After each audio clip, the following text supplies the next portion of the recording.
Welcome to another Python video. Today we will code some requests in Python using request library. Requests like get and post. This library allows us to send HTTP 1.1 requests easily.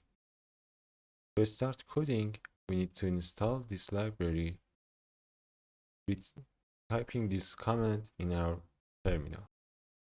Before I start coding, let's see what's HTTP request. The HTTP, it stands for Hypertext Transfer Protocol and designed to enable communications between clients and servers. And it works like response, request and response between client and server. It means you send something to server and it call back you with some data and what you need. These are some methods, HTTP methods, get, post, and other. Today we only code get and post method with our local server. Okay, let's write some requests.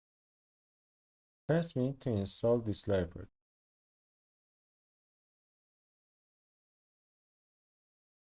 I already installed that. Then I will communicate with my local server, which runs PHP, and this simple code. It will return our name with hello, like hello at. First, import our library.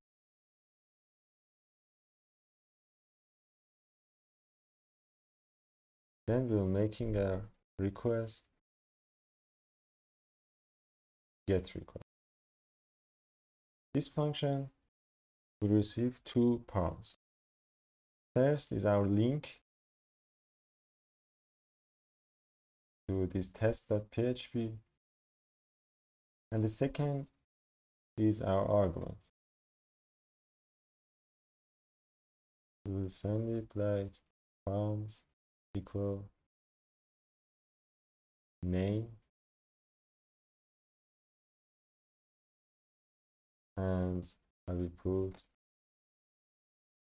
Cody. Okay. We want to see what is our response. Easy like print r.text. Let's run and see what happens. It says hello MatStudio. If you want to send some post request, you need to use post function here. In post method, we have data instead params. And of course, in our backend, we need to use post method to receive the data. Now, if I run this code, it has the same response, but with different sending method.